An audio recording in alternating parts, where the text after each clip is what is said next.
বন্ধুরা, আপনি কি জানেন ভারতের ঠিক পাশেই সমুদ্রের বুকে একটি নতুন দ্বীপ তৈরি করছে পাকিস্তান? হ্যাঁ, পুরোপুরি কৃত্রিম, মানুষ বানানো টাপু। আর আরও চমকপ্রদ তথ্য হচ্ছে, পাকিস্তানের দাবি এই দ্বীপ তৈরি হচ্ছে তেলের বিশাল ভাণ্ডার তোলার জন্য। কিন্তু আন্তর্জাতিক জিওপলিটিক্স বলছে এটা শুধু তেলের খোঁজ নয়, এর পেছনে লুকিয়ে আছে ডোনাল্ড ট্রাম্পের গ্র্যান্ড প্ল্যান। আজকের ভিডিওতে আমরা জানব এই নতুন টাপুর পেছনে আসল উদ্দেশ্য কি। এটা কি পাকিস্তানের অর্থনৈতিক বাঁচার শেষ চেষ্টা, নাকি ভারতের বিরুদ্ধে তৈরি করা হচ্ছে এক নতুন ভূ রাজনৈতিক খেলা? পাকিস্তান ঘোষণা করেছে করাচি থেকে প্রায় 130 কিলোমিটার দূরে আরব সাগরের মাঝখানে তারা বানাতে যাচ্ছে একটি কৃত্রিম দ্বীপ। এই দ্বীপটি তৈরি হবে সিন্ধু উপকূল থেকে 30 কিলোমিটার দূরে, আর এখান থেকে নাকি দেশটি শুরু করবে বিশাল তেল উত্তোলনের অভিযান। আন্তর্জাতিক সংবাদ মাধ্যমের শিরোনাম, Pakistan to build an island two boost oil exploration. কিন্তু সমস্যা হলো, যে সমুদ্রে পাকিস্তান তেলের খোঁজ করতে চায় সে এলাকার তেল গ্যাসের রিজার্ভ সম্পর্কে কোনো বৈজ্ঞানিক প্রমাণ নেই। তাহলে হঠাৎ এই দ্বীপ বানানোর তাড়া কেন? কারণ আসছে সরাসরি ডোনাল্ড ট্রাম্পের টুইটার থেকে। ঘটনার শুরু প্রায় 1.5 মাস আগে। ডোনাল্ড ট্রাম্প একটি টুইট করেন যেখানে তিনি দাবি করেন পাকিস্তানের সমুদ্র উপকূলে বিশাল তেলের ভাণ্ডার আছে এবং যুক্তরাষ্ট্র ও পাকিস্তান যৌথভাবে সেই রিজার্ভ উত্তোলন করবে। সমস্যা, এই দাবি কোথাও প্রমাণিত নয়।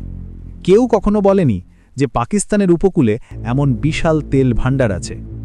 কিন্তু ট্রাম্প মার্কিন প্রেসিডেন্ট হয়েও টুইটে লিখে দিলেন, হু নোজ, একদিন হয়তো পাকিস্তানের তেল ভারতও কিনবে। এই মন্তব্য স্পষ্টতই টার্গেট করে বলা হয়েছিল ভারতকে উদ্দেশ্য করে। আর পাকিস্তান বুঝে গেল ট্রাম্পকে তেল স্বপ্ন দেখালে বড় লাভ। এখানে বড় প্রশ্ন, আগে কি পাকিস্তান সত্যি তেলের খোঁজ করেছে? উত্তর হ্যাঁ, আর সেই প্রচেষ্টা ছিল ভয়ঙ্কর ব্যর্থ। 2019 সালে ইমরান খান প্রধানমন্ত্রী থাকাকালে যুক্তরাষ্ট্রের এক্সন মোবিল কোম্পানি পাকিস্তানের পানিসীমায় ড্রিলিং শুরু করে। ইমরান খান তখন দাবি করেছিলেন অন্তত 50 বছরের জন্য পাকিস্তানের গ্যাস চাহিদা মিটে যাবে। কিন্তু শেষ ফল শূন্য, কিছুই মেলেনি। আর শেষে report, no oil no gas.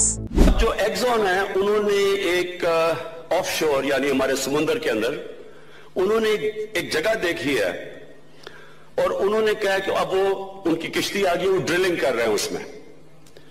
वो ये कह रहे हैं कि हमें लग रहा है कि इसमें इतनी गैस होगी कि 50 साल तक पाकिस्तान के गैस के सारे मसले हल हो जाएंगे। पहाड़ निकला चूहा। कराची के समंदर से तेल और गैस का जखीरा न निकल सका। जराये के मुताबिक कराची में समंदर से तेल और गैस की तलाश के लिए ड्रिलिंग के बाद टेस्टिंग का अमल मुकम्मल कर लिया गया है। समंदर से तेल और गैस का जखीरा नहीं मिल सका। नताइज से वज़ीर-ए-आज़म को भी आगाह कर दिया गया है। 4 माह के दौरान 5,500 मीटर ड्रिलिंग पर 14 अरब रुपए लागत आई। इसी हमारे এই ব্যর্থতার পর আমেরিকা হতাশ হয়ে যায়।